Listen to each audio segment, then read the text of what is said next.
अक्कलपाडा धरणातून पाण्याचा विसर्ग, नदीकाठच्या नागरिकांना धुळे शहर पोलिसांकडून सतर्कतेच्या सूचना। धुळे अक्कलपाडा धरणातून पाण्याचा विसर्ग सुरू होण्याच्या पार्श्वभूमीवर धुळे शहर पोलीस स्टेशनच्या वतीने नदीकाठी राहणाऱ्या नागरिकांना सतर्कतेच्या सूचना देण्यात आल्या। संभाव्य धोका टाळण्यासाठी नागरिकांनी नदीपात्र व नदीकाठच्या परिसरात जाणे टाळावे, तसेच प्रशासनाच्या सूचनांचे पालन करावे असे आवाहन करण्यात आले। ही जनजागृती मोहीम धुळे शहर पोलीस स्टेशनचे पोलीस निरीक्षक हेमंतकुमार भामरे यांच्या मार्गदर्शनाखाली राबविण्यात आली। यावेळी गोपनीय अंमलदार head constable Javed Shaikh, head constable Manohar Mahale, head constable Avinash Pawar तसेच अतुल पिंगळकर यांनी नदीकाठच्या भागात जाऊन नागरिकांना प्रत्यक्ष सूचना दिल्या। पोलिसांनी नागरिकांना विनाकारण नदीपात्रात प्रवेश न करण्याचे, लहान मुलांवर विशेष लक्ष ठेवण्याचे आणि कोणतीही आपत्कालीन परिस्थिती उद्भवल्यास तात्काळ पोलीस प्रशासनाशी संपर्क साधण्याचे आवाहन केले आहे। नागरिकांच्या सुरक्षिततेच्या दृष्टीने ही प्रतिबंधात्मक कारवाई करण्यात आल्याचे पोलिसांनी सांगितले।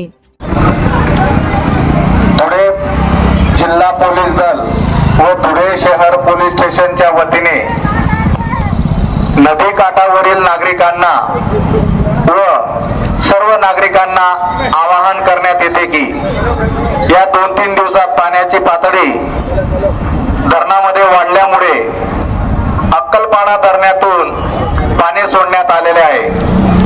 तरी आपण सर्व नागरिकांनी सूचना लक्षात घेऊन जे काही नदी पात्रात खेळणारे मुले आहेत किंवा गुरे ढोरे हे चरण्यासाठी आपण पाण्यात नेत आहोत, ते न घेऊन जाता आपण सतर्कपणे रोडावरच थांबायचे आहे। कोणीही नदी पात्रात उतरणार नाही याची दक्षता घ्यायची आहे।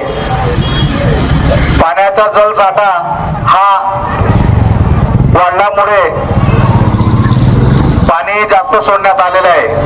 तरी आपणा सर्वांना विनंती करण्यात येते की नदी पात्रात कोणीही जाऊ नये व कपडे धुणारे जे लोक आहेत त्यांनी त्या घाटाचा उपयोग आता सध्या तरी करू नये, कारण की पाणी वाढल्यामुळे ते पूर्ण काठापर्यंत येईल। त्याच्यामुळे आपण सतर्क बाळगावी असं मी धुळे शहर पोलीस स्टेशनच्या वतीने